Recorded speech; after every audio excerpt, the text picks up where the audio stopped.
आखिर ऐसा हुआ क्या कि करोल बाग पूरी तरह बदल गया। जिंदगी एक सफर है सुहाना, यहाँ कल क्या हो किसने जाना। आज के दौर में गफ्फार मार्केट मोबाइल एक्सेसरीज और उससे रिलेटेड प्रोडक्ट्स की उत्तर भारत की सबसे बड़ी मार्केट बन चुकी है ये। लेकिन एक दौर ऐसा भी था कि जब ये मार्केट लेडीज के रेडीमेड सूट्स के लिए जानी जाती थी।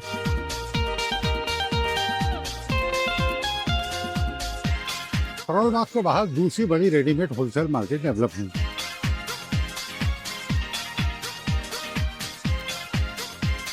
जब लोहा खरीदना मुश्किल हो तब आप सोना बेच सकते हैं, और जब 1 मिनट की रील भी लोग स्क्रॉल कर देते हो तो उन्हें आप 25 मिनट की वीडियो दिखा सकते हैं।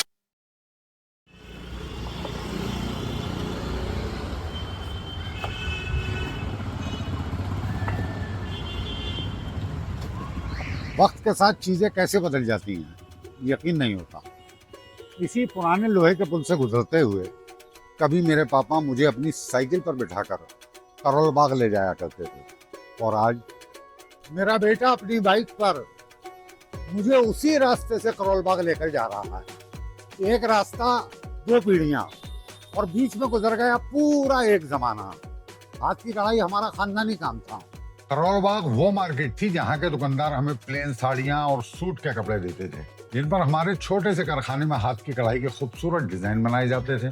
पापा हर संडे करोल बाग जाते थे और मोहब्बत में मुझे भी साथ ले जाते थे। बड़े होकर मैं जॉब करने लगा, लेकिन करोल बाग जाना कम नहीं हुआ।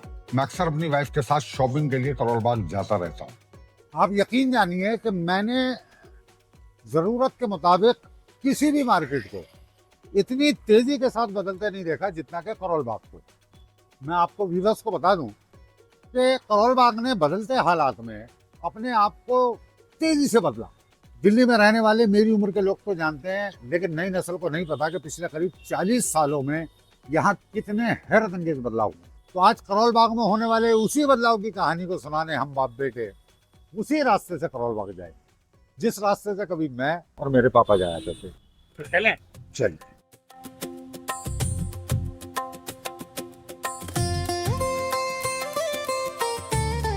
यमुना नदी पर बने पुराने पुल से निकलते ही हम मुड़ गए हैं यमुना बाजार। यहाँ पर बहुत पुराना हनुमान मंदिर है, जहाँ हर मंगल को भारी भीड़ होती है। ये सीधा रास्ता कश्मीरी गेट बस अड्डे की तरफ जा रहा है, लेकिन हम लेफ्ट साइड पर मुड़कर हैमिल्टन रोड पर निकलेंगे। ये खन्ना मार्केट है।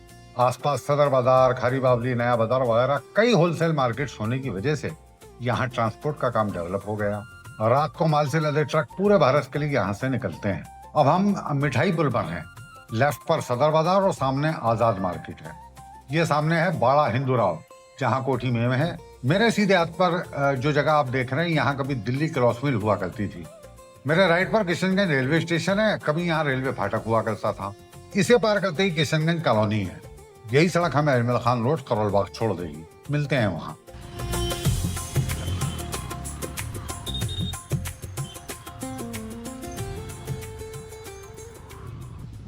सलाम, नमस्ते, सत श्री अकाल दोस्तों। मुसाफिर इस वक्त खड़ा हुआ है दिल्ली की जानी पहचानी मानी मार्केट करोल बाग में, और ज़िंदगी के सफ़र में आज कुछ खास होने जा रहा है, या फिर मैं यूँ कहूँ कि खास से ज़्यादा जज्बाती होने वाला है, इमोशनल होने वाला है। क्योंकि आज हम सिर्फ एक करोल बाग की मार्केट को एक्सप्लोर नहीं करेंगे, उसको जानेंगे नहीं, बल्कि मैं इसके वो रंग देखूंगा जो आज से 40-50 साल पहले मेरे दादा ने देखे थे। फिर जवानी में मेरे पापा ने आज से 20-25 साल की उम्र में इसके बदलते रंग देखे, और आज 2026 में इसके क्या रंग है। तो आज बहुत मजा आने वाला है। बहुत कुछ अभी हम बात करेंगे, पापा से बात करेंगे। हालांकि अभी वो वीडियो बना रहे हैं। मैं आपको एक चीज़ बता दूं कि आज वीडियो पापा बनाएंगे, मेरी और उनकी वीडियो मैं बनाऊंगा। क्योंकि अक्सर हम किसी अपने दोस्त या रिश्तेदार को पकड़ते हैं वीडियो बनाने के लिए, तो आज कोई फ्री नहीं था, सबके सब बिजी थे। तो इस वीडियो को लेके काफ़ी दिक्कतें भी हुई थोड़ी, मैं आपको आगे बताऊंगा। तो चलिए, अच्छा ये रोड है देशबंधु गुप्ता रोड, जिस पर मैं इस वक्त हूँ। यहाँ से ट्रैफिक ऐसे उधर जा रहा है। मेरे पीछे की तरफ है आनंद पर्वत, और सीधा रास्ता जा रहा है यहाँ से पहाड़गंज की तरफ। तो आइए, वो रहा सामने बैरिकेड, तो आपसे मैं वहीं पे मिलता हूँ।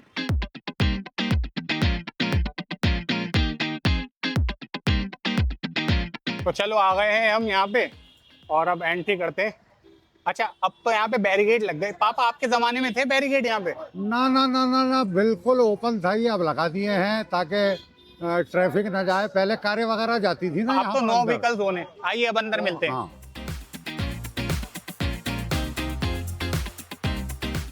तो मार्केट के अंदर एंट्री करने के बाद यहाँ से मार्केट शुरू हो जाती है और मेरे राइट हैंड पे सबसे पहले एमसीडी की अलॉटेड शॉप्स आपको देखने को मिलेंगी और लेफ्ट साइड में वो दुकानें हैं जो यहाँ के पहले इमारतें होती होंगी किसी ज़माने में, आज से मतलब 50-100 साल पहले। वो बाद में वक्त के साथ साथ कमर्शियल बनते चले गई। आ जाओ पापा, आगे आ जाओ। अच्छा, मेरे को आपको और भी बहुत ज़रूरी बातें बतानी है। वो ये है कि पापा, मतलब मैं अपने व्यूवर्स को ये बात बता दूं कि एक बार पापा ने मुझे बताया था तो मुझे बड़ी हैरत हुई कि यहाँ आज से 40-45 साल पहले भी 8-10 हज़ार के लेडी सूट, 40-50 हज़ार तक की साड़ियाँ और लाख-सवा लाख रुपए तक के लहंगे बिका करते थे। यहाँ अनारकली, जोहरा एम्पोरियम, मदान, पन्ना और मतलब उनसे रिलेटेड बहुत बड़े बड़े नाम हुआ करते थे। लेकिन आज उनमें से बहुत से शोरूम या तो बंद हो चुके हैं या उनके काम का ढंग बिल्कुल बदल चुका है। तो आखिर ऐसा हुआ क्या कि करोल बाग पूरी तरह बदल गया या फिर उसके नए रंग हमें देखने को मिल रहे हैं? और जो कारोबार कभी यहाँ की पहचान हुआ करता था वो आखिरकार चला कहाँ गया? आज हम इन्हीं सवालों के जवाब भी ढूंढेंगे और 2026 यानी आज के करोल बाग की सैर भी करेंगे। तो बने रहिए मुसाफिर के साथ, जारी है जिंदगी का सफर। यहाँ कोई बाग नहीं, फिर भी इसका नाम करोल बाग है। करोल बाग का इतिहास 1947 के बाद तेजी से बदला। पार्टीशन के बाद बहुत से लोग यहाँ से चले गए और बहुत से लोग पंजाब और सिंध से यहाँ आए। व्यापार यहाँ आने वाले लोगों के स्वभाव में था, इसलिए धीरे धीरे इस इलाके का रंग ढंग बदलने लगा। कपड़े, ज्वेलरी और दूसरे कारोबार तेजी से बढ़ने लगे। यहाँ के व्यापारियों की मेहनत, लगन और समझ के चलते कुछ ही दिनों में करोल बाग की गिनती दिल्ली की बड़ी और शानदार मार्केट में होने लगी।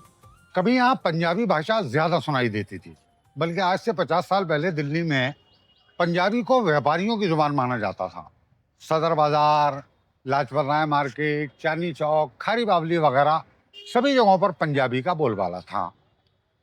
दुकानों पर पिंडी, लॉयलपुर, रावलपिंडी, गुजरांवाला, लाहौर जैसे साइन बोर्ड आम नजर आते थे। लेकिन वक्त के साथ भाषा बदली, दुकानों के नाम बदले और बाजारों का चेहरा भी बदल गया। यही सब बदलाव यहाँ करोल बाग में भी हुआ और सबसे बड़ा बदलाव हुआ यहाँ के कारोबार में। आज हम उसी बदलाव को अपनी आंखों से देखने जा रहे हैं। इस मार्केट की ना सबसे ज्यादा खासियत ये है, यहाँ पे आप किसी एक पर्टिकुलर एक चीज को नहीं कह सकते, आइटम मिलती है, सब चीजें मिलती हैं। जूते, चप्पल, सैंडल, बेल्ट, घड़ी, suit, lady suit, bed sheets, हर सामान आपको यहाँ पे देखने को मिलता है। आइए चलिए।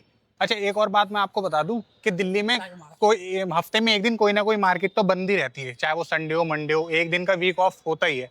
उस दिन इन मार्केट्स के अंदर पटरी बाजार लगता है और पटरी, पूरे इस रोड पे पटरी बाजार लगता है। दुकानें बंद होती हैं, मेन दुकानें, यहाँ पे पटरी बाजार लगता है और वो भी बहुत खास, मतलब बहुत यूनिक होता है। और उस दिन आम दिनों के मुकाबले वहाँ उस दिन ज़्यादा भीड़ होती है। ये पूरी करोल बाग मार्केट मंडे को बंद होती है, तो यहाँ पे पटरी बाजार मंडे लगता है। तो मैंने सोचा था आप लोगों को वो पटरी बाजार भी दिखाऊं, लेकिन फिर हमारा जो मेन हिस्सा था ना शूटिंग का, वो रह जाता, क्योंकि हमें बहुत सारी चीज़ें दिखानी है जिसके लिए हमें नॉन मंडे के, मतलब मंडे के अलावा किसी और दिन आना था। अब आप देखो यहाँ पे जीन्स है, टी शर्ट है। अच्छा, अब ये चौक आ गया। अब ये बहुत इंपॉर्टेंट चौक है, स्पेशली हमारी आज की वीडियो के लिए। ये बैंक स्ट्रीट है, मैं आपको यहाँ से दिखा देता हूँ। ये है बैंक स्ट्रीट और हमारी वीडियो का बहुत ही इंपॉर्टेंट हिस्सा आज यहाँ पे शूट होगा, जो कि वीडियो के लास्ट में होगा। तो आप बने रहिए, क्योंकि जब हम आपको शाम के वक्त में यहाँ की वीडियो दिखाएंगे ना, तो आपकी आंखें चौंधिया जाएंगी। अब मैं चौंधिया जाएंगी क्यों कह रहा हूँ, ये आपको तब समझ में आएगा। तो आइए अभी आगे की तरफ चलते हैं।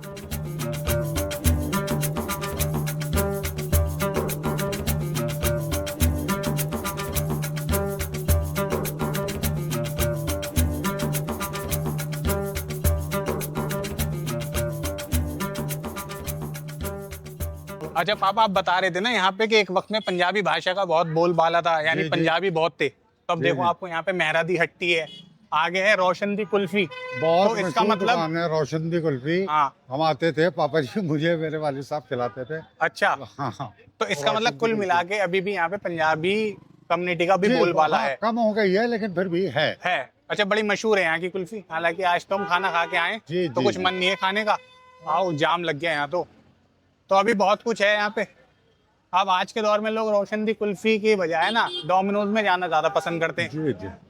फिलहाल चलिए आगे जाना है हमें। आगे जाकर मैं और क्या कुछ कवर करता हूँ चीज़ें। अजमल खां रोड से अब मैं ना अर्धियान सिंह रोड आ चुका हूँ और यहाँ पर सूट, साड़ी, लहंगों की शॉप्स है। और यहाँ पर इस रोड पे आने का जो मेरा रीज़न है, सिर्फ और सिर्फ एक दुकान है, और वो है ये मेरे पीछे आप देख रहे हैं, अनारकली। ये वही शॉप है जिसके बारे में पापा बता रहे थे आज से 20, 25, 30 साल पहले भी ना यहाँ पे लहंगे कम से कम 1 लाख रुपए के मिलते थे, 1, 1.25 लाख, 1.5 लाख रुपए रख के। सोचो 20, 25, 30 साल पहले 1 लाख रुपए से ऊपर के सिर्फ लहंगे लहंगे मिलते थे। तो सोचो उस वक्त के हिसाब से कितनी बड़ी बात होगी। तो अब मैं वापस उस चौक के हिस्से पे जा रहा हूँ, यानी हरदयान सिंह रोड और अजमल खां रोड जहाँ पे मिलेगा उस चौक पे जा रहा हूँ। और वहाँ चल के हम आपको मतलब बिजनेस के ऐसे ऐसे हिस्से देखेंगे कि आपको यकीन नहीं होगा कि इतने से एरिया में आपको डिफरेंट टाइप्स के बिजनेसेस, अलग अलग कारोबार आपको देखने को मिलेंगे। और सबसे पहले हम आपको लेके चलेंगे एक ऐसी मार्केट में जहाँ पर जाते ही आपके मन में ये सवाल आएगा है कि ऐसी मार्केट में ये सब भी मिल सकता है। तो चलिए सबसे पहले मैं आपको वहीं चल के कनेक्ट करता हूँ।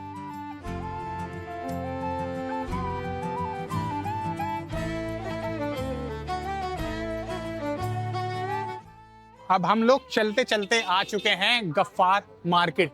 आपको बता दूं कि आज के दौर में गफ्फार मार्केट मोबाइल एक्सेसरीज और उससे रिलेटेड प्रोडक्ट्स की, पार्ट्स की उत्तर भारत की सबसे बड़ी मार्केट बन चुकी है। यहीं से उत्तर भारत के ज़्यादातर इलाकों में होलसेल में आइटम सप्लाई होती है। लेकिन एक दौर ऐसा भी था कि जब ये मार्केट लेडीज़ के रेडीमेड सूट्स के लिए जानी जाती थी, और अब ये पूरी तरह से बदल चुकी है, तब्दील हो चुकी है। तो आइए इसको अंदर से देखते हैं।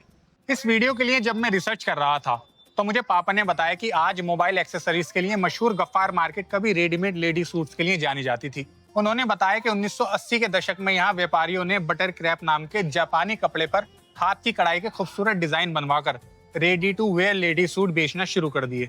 उस जमाने में रेडीमेड कपड़ों का चलन आज जैसा नहीं था। लेडीज लोग पहले कपड़ा खरीदती थी, फिर कढ़ाई, फिर टेलरिंग और पूरा आउटफिट तैयार होने में काफी दिन लग जाते थे। गफ्फार मार्केट ने इसी जरूरत को पहचाना और रेडीमेड कपड़ों का कारोबार शुरू हुआ। यानी यहाँ के व्यापारियों ने बदलाव की हवा को पकड़ा, लोगों की जरूरत बदली और बाजार ने अपना कारोबार बदल लिया। ये जो मार्केट आप देख रहे हैं, हाँ, यहाँ कभी पूरी तरह से लेडीज सूट और साड़ियों की दुकानें होती थी। अच्छा जी। और यहीं से आपके दादा को काम मिलता था, यानी दुकानदार प्लेन कपड़ा, साड़ियों का, सूट का उन्हें देते थे और वो अपने कारखाने में उस पर कढ़ाई का काम किया करते थे। तो फिर यहाँ से लेडीज सूट का काम खत्म कैसे हुआ? ये बात मैं आपके व्यूअर्स को डिटेल में बताऊंगा और आप भी बहुत ध्यान से सुनना। हाँ, ये ठीक रहेगा। हाँ। लेकिन आइए कहीं साइड में चलते हैं, वहां पर सुकून से बात करेंगे। ठीक है, आइए।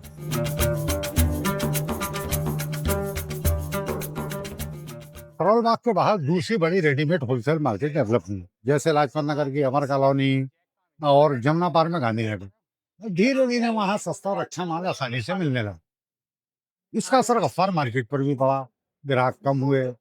उस जमाने में भी यहाँ कुछ दुकानें थी जिनमें सिंगापुर, दुबई वगैरह से संग्रह करके लाया गया सामान, जैसे GCP, VCR, TV, tape recorder, जूते, कॉस्मेटिक्स वगैरह बिकता था और उसकी खासी डिमांड हुआ करती। ऐसे में यहाँ के ज्यादातर दुकानदारों ने उसी कारोबार की तरफ ध्यान देना शुरू कर दिया।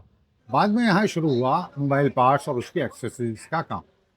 इस कारोबार ने इस मार्केट की पहचान ही बदल दी। यानी जिस मार्केट में दादा का कारोबार चलता था वो आज बिल्कुल अलग बिजनेस कर रही है। जी, और शायद यही किसी मार्केट की सबसे बड़ी ताकत है कि बदलते वक्त के हिसाब से वो अपने आप को बदल ले। तो बदलते हालात के साथ तेजी से खुद को बदलने वाली मार्केट का एक बड़ा हिस्सा हमने आपको दिखा दिया। अब बारी है दूसरे हिस्से की, और वो है यहाँ की फुटवेयर मार्केट। करोल बाग की एक ऐसी मार्केट जिसने बच्चों, बड़ों, लेडीज चप्पल, जूतों के कारोबार को पूरे देश तक पहुँचा दिया। चलिए देख।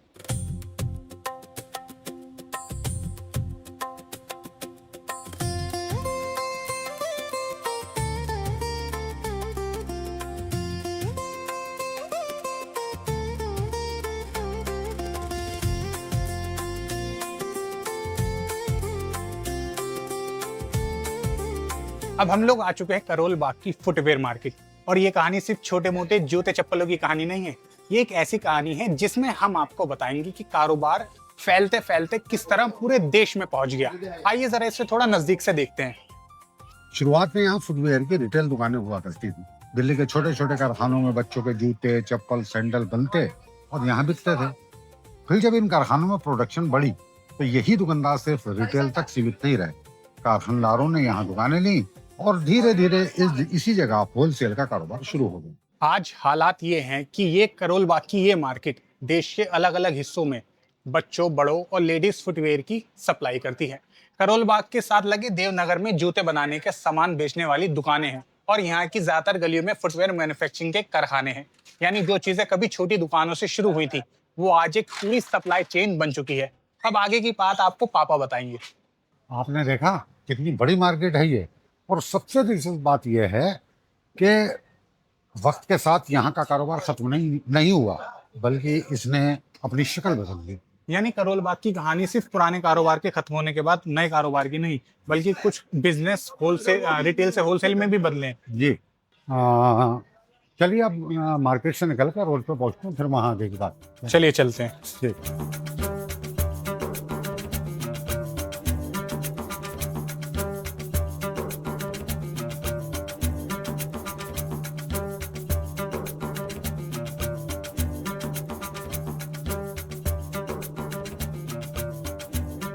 हमने किड्स फुटवेयर मार्केट तो पूरी कवर कर ली, एक्सप्लोर कर ली, लेकिन अब वही है, पापा को कहीं जाओ कुछ ना कुछ चाहिए होता है। अब उन्हें चाय चाहिए। इतनी गर्मी हो रही है, हालांकि दिल्ली में 2-3 दिन बरसात हुई थी, लेकिन अब बहुत ज़्यादा ह्यूमिडिटी है, घमस है, तो वो चाय पीने के लिए रुके हैं, वही पियेंगे, मैं तो पानी पीऊंगा। बहरहाल दोस्तों, अब हम जाएंगे करोल बाग की बैंक स्ट्रीट। और अगर करोल बाग की पुरानी शान का कोई हिस्सा आज भी सबसे ज़्यादा चमकता हुआ दिखाई देता है तो शायद वो यही है। कहा जाता है कि एक जगह पर इतने सारे ज्वेलरी शोरूम्स आपको बहुत कम जगहों पर देखने को मिलेंगे, और आप जब ये मार्केट देखेंगे तो सोने चांदी की चमक से आपकी आंखें चौंधी आ जाएंगी। पापा, चौंधी आ जाएंगी होता है ना? भाई हम तो चौंधिया ही जाना बोलते हैं, बाकी आपके व्यूअर्स कमेंट करके बताओ उनका क्या बोला जाता है। हाँ, ये भी देख सकते हैं। तो दोस्तों, जब तक मैं बैंक स्ट्रीट की ज्वेलरी मार्केट पहुंचता हूँ, जल्दी से कमेंट करके बताइएगा आपके यहाँ पर आंखों को चौंधिया जाने को क्या कहते हैं। तो चलिए हम आपसे वहीं जाके कनेक्ट होते हैं। हो गए अंकल जी? ठीक है, हाँ जी, एक कप। तो फाइनली हम लोग आ चुके हैं करोल बाग की बैंक स्ट्रीट ज्वेलरी मार्केट में। और भाई साहब, यहाँ पर आते ही ना क्या बड़ी बड़ी ज्वेलरी की शॉप्स हैं, इतनी सारी शॉप्स हैं, पूरा आगे तक है। हम अब आपको जाकर दिखाएंगे। लेकिन वैसे मेरा ना इनिशियल प्लान ये था कि मैं रात के वक्त में आऊँ, और मैं कल रात आया भी था यहाँ पर, क्योंकि रात में ना अंधेरे में यहाँ पे जब लाइट जलती है दुकानों की तो बहुत ज़्यादा और ज़्यादा रौनक होती है। लेकिन सेंसिटिव एरिया होने की वजह से ना यहाँ पे दुकानें जल्दी बंद हो जाती हैं, तो वो मुझे माहौल नहीं बना, इसलिए मैंने प्लान को ड्रॉप कर दिया। तो अब मैं सोच रहा हूँ, अब मैं दिन में आया हूँ, काफ़ी हिस्सा मैंने शूट कर लिया है। अब आगे की बात मैं आपको आगे चलते चलते करूँगा। और इतने में यहाँ पे ना इतनी ज़्यादा गाड़ियाँ खड़ी होती हैं, जाम लग गया खड़े खड़े। तो चलिए अब मैं आपसे आगे की बात आगे करता हूँ। आज से 40-45 साल पहले जिस करोल बाग में लाख-सवा लाख रुपए के लहंगे और महंगी साड़ियाँ बिकती थी, वहाँ का ज्वेलरी मार्केट भी कुछ कम शाही नहीं होना चाहिए था।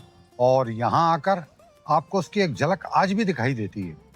महलों जैसे दिखने वाले ज्वेलरी शोरूम्स और आसपास बेशुमार दुकान। पापा ने मुझे बताया कि करोल बाग की बैंक स्ट्रीट ज्वेलरी मार्केट की रौनक वक्त के साथ साथ और ज़्यादा बढ़ी है। दुकानें भी पहले से बहुत ज़्यादा हो गई हैं, यानी बहुत पॉजिटिव बदलाव हुआ है। त्योहारों और शादी ब्याह के सीजन में यहाँ की दुकानों में लगने वाली भीड़ देखकर आपको लगेगा महंगाई की बातें शायद सिर्फ अखबारों में होती है।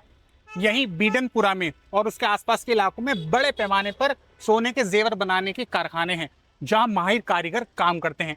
और जहाँ मैं इस वक्त खड़ा हूँ ना, आपको एक बात बता दूँ, एक अलग सी बात, ये मोहन घी है। एक ज़माना था कि दिल्ली में घी का मतलब होता था सिर्फ और सिर्फ मोहन घी। आज के वक्त में तो अमूल, मदर डेयरी, मधुसूदन, बहुत सारे नाम हैं, लेकिन मोहन घी अब भी आज के वक्त में अपनी अलग क्लास रखता है। और दिल्ली में खास तौर से पुरानी दिल्ली वालों के लिए घी का मतलब मोहन घी ही है। तो चलिए बैक टू दी टॉपिक आते हैं। और अब मैं आप लोगों को एक बात बता दूं, कहते हैं कि गोल्ड ज्वेलरी की सुंदर डिज़ाइन बनाने में बंगाल के कारीगरों का एक मतलब बहुत बड़ा इंपॉर्टेंट रोल है, और वो काफ़ी मशहूर भी हैं। मैं तो चाहता था कि आपको गोल्ड ज्वेलरी बनाते हुए दिखाऊं, बनते हुए दिखाऊं, सॉरी, लेकिन बहुत कोशिश के बाद भी मुझे कारखानों में एक्सेस नहीं मिला। और जाहिर सी बात है, गोल्ड एक महंगा मेटल है, इसलिए वो हर किसी को एंट्री भी नहीं देते। लेकिन मुझे कुछ बातें पापा से करनी है, वो मैं आगे चल के करता हूँ। आइए। अच्छा, एक चीज़ मैं आपको बता दूं कि बैंक स्ट्रीट जो है ना, यहाँ की मेन जो मार्केट है, ज्वेलरी मार्केट, वहाँ पर ये बात हमें वहाँ पे करनी थी जो हम करने जा रहे हैं। लेकिन कुछ सिक्योरिटी रीजंस की वजह से वहाँ पे पुलिस वाले थे, उससे हमारी पापा की बहस हो गई। तो उसका हल्की सी मैं वीडियो लगा रहा हूँ, पुलिस ऑफिसर का फेस में ब्लर कर दूंगा। तो बड़ी दिक्कतें होती हैं भाई, हम कंटेंट क्रिएटर्स को लेके बड़ा दिक्कत है। बस चलो अब आगे चल के बात करते हैं। आइए। पापा, हमने करोल बाग में बहुत कुछ देखा और मुझे एक बात समझ आ रही है। क्या? आपके टाइम का करोल बाग और आज के टाइम का करोल बाग दोनों अलग अलग हैं, लेकिन एक चीज़ कॉमन है, यहाँ के लोग वक्त के साथ बदलते रहे लेकिन कारोबार करना नहीं छोड़ा। बिल्कुल। और शायद इसी का नाम है करोल बाग। तो दोस्तों, जहां से सफर शुरू हुआ था वहीं पर खत्म हो रहा है। तो आज की वीडियो में हमने देखा कि अगर आपके पास विजन, व्यापार की समझ और दूर की सोच है तो आप सिलाई के जमाने में रेडीमेड के किंग बन सकते हैं। नया चैलेंज आते ही कपड़े से इलेक्ट्रॉनिक और फिर मोबाइल पार्ट्स में बिना किसी झिझक के छलांग लगा सकते हैं।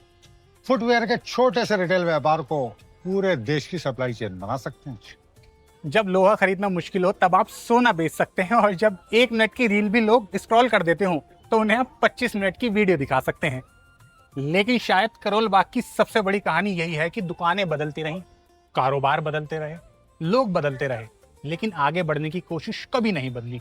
जिस रास्ते पर कभी मेरे दादा को पापा साइकिल पर लेकर करोल बाग आया करते थे, आज उसी रास्ते पर मैं अपने पापा को लेकर करोल बाग आया हूँ। रास्ता वही था, बस जमाना बदल गया।